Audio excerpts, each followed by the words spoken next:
মুতাসিম বিল্লাহ সবুজ আমাদের সাথে যুক্ত হচ্ছেন, নোয়াখালী থেকে যাচ্ছি তার কাছে। সবুজ, একটু জানাবেন শেষ মুহূর্তের কি চিত্র আপনি দেখছেন এবং ভয়াবহতার কি রূপ আপনার চোখে ধরা দিচ্ছে?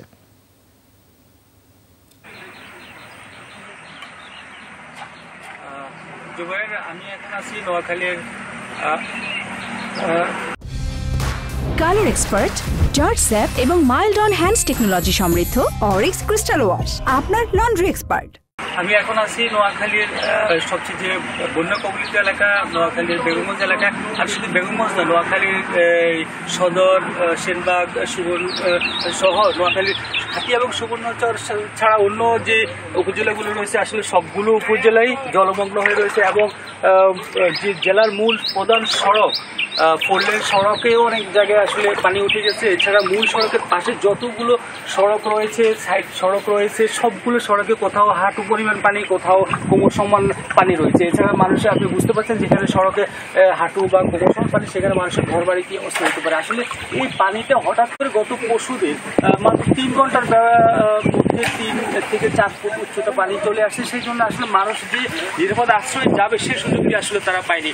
তো সেই জন্য মানুষ ভেবেছিল যে অন্যান্য সব, আসলে মানুষের এটি এখানে যারা আছেন, বয়স্ক যারা লোকজন আছেন, তারা বলছেন যে আসলে তারা বিগত 20-30 বছর এই ধরনের পানি দেখেনি। সেই জন্য তারা ভেবেছিলেন হয়তোবা যে বৃষ্টি হচ্ছে, পানি ধীরে ধীরে আসবে, তারা হয়তোবা নিরাপদ আশ্রয় চলে যাবেন। কিন্তু আসলে দেখা গেছে যে আসলে এখনো এই যে আছে প্রায় 2 দিন, প্রায় 3 দিন হতে চললো, কিন্তু মানুষ এখন পর্যন্ত নিরাপদ আশ্রয় যে সব মানুষ যে চলে গেছে সেটি বলা যায় না। মানুষ এখনো প্রশাসনের কাছে মেসেজ দিচ্ছে বিভিন্নভাবে তাদেরকে সরিয়ে নেওয়ার জন্য, বিশেষ করে শিশু বা বৃদ্ধ মহিলা, কিছু কিছু মানুষ এখনো আটকা পড়ে আছে। আসলে হঠাৎ করে পানি আসার কারণে এত পানি বা এত মানুষকে নিরাপদ আশ্রয়ে সরিয়ে নিয়ে যাওয়া, সেটি আসলে প্রশাসনের জন্য একটি দুর্গ কাজ হয়ে দাঁড়িয়েছে। এছাড়া আসলে আপনার যে যতগুলো শিক্ষা প্রতিষ্ঠান রয়েছে বা হসপিটাল, কমিউনিটি সেন্টার, সবগুলো ভবনে বা উঁচু ভবন রয়েছে, সবগুলোতে আসলে মানুষের কানায় ভরে আছে। কিন্তু এই যে মানুষ উঠেছে, কিন্তু এই যে মানুষের যে খাবারের যে সংকট দেখা দিয়েছে, একটু আমি জানতে চাইবো যারা এখানে আসেন, আপনার ঘরে কি পানি উঠেছে, কি অবস্থা, আপনার কোথায় আছে? আমার বাসা হয়েছে এখান দিয়ে, আমার বাসার মধ্যে কোমর পরিমাণ পানি, আমরা অনেক কষ্টের মধ্যে আছি। আমি বলতে চাই যে আমাদের বর্তমানে যে সরকার আছে, ডাক্তার ইউনিভার্সিটি, বলতে চাই যে আমাদের নোয়াখালীতে একটা সমস্যা হয়েছে, আমাদেরকে এটা সমাধান করার জন্য। আপনার এলাকায় কতটুকু পানি, কি পরিমাণ? আমার বাড়িরও এই যে দিকে একবারই পরে আমার বাড়িতে একদম মাথা পর্যন্ত পানি। আপনার আমরা এখন বর্তমানে আশ্রয় পানির জন্য মানে আমাদের ঘর বাড়ি সবকিছু নষ্ট হয়ে গেছে। খাট পালন, হাঁস মুরগি, তারপরে খাওয়ার পানি সমস্যা। আপনার কি বাড়িতে পানি উঠছে?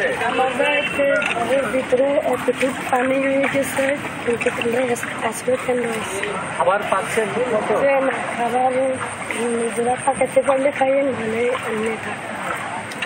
জুবাইর, আপনি এখানে শুনলেন যে কয়েকজন মানুষ যারা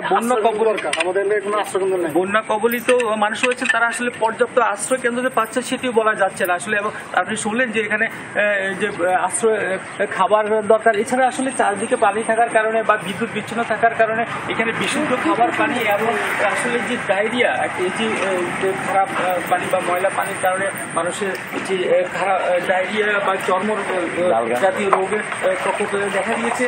এবং এখানে আসলে আবহাওয়া অফিসে যেটি বলছে যে এখন পর্যন্ত আসলে কোনো তারা সুখবর দিচ্ছেন যে তারা মানুষের সাথে উদ্বেগের মধ্যে রয়েছেন। আবহাওয়া অফিস যেটি বলছে যে আরও 2-1 দিন ভারী বর্ষণ থাকবে।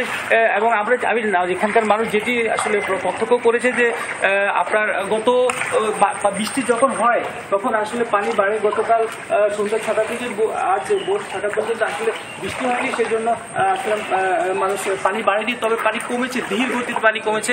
যেমন 1 ইঞ্চি পরিমাণ আসলে পানি কমেছে বৃষ্টি না হওয়ার কারণে। কিন্তু আবার দেখা গেছে এর আগের 12 ঘন্টায় যখন বৃষ্টি হয়েছে সেক্ষেত্রে 6 ইঞ্চি পরিমাণ পানি বেড়েছে। তো আসলে মানুষ আসলে উদ্বেগ উৎকণ্ঠার মধ্যে রয়েছে যে আসলে আর সামনের দিনগুলোতে যে এখনো আবহাওয়া অফিস বলছে যে ভারী বর্ষণ হবে, সেক্ষেত্রে আসলে কতটুকু পানি বাড়ে এবং তারা কতটুকু নিরাপদ থাকতে পারে সেটা নিয়ে আসলে তারা শঙ্কার মধ্যে রয়েছে। সবুজ, অসংখ্য ধন্যবাদ।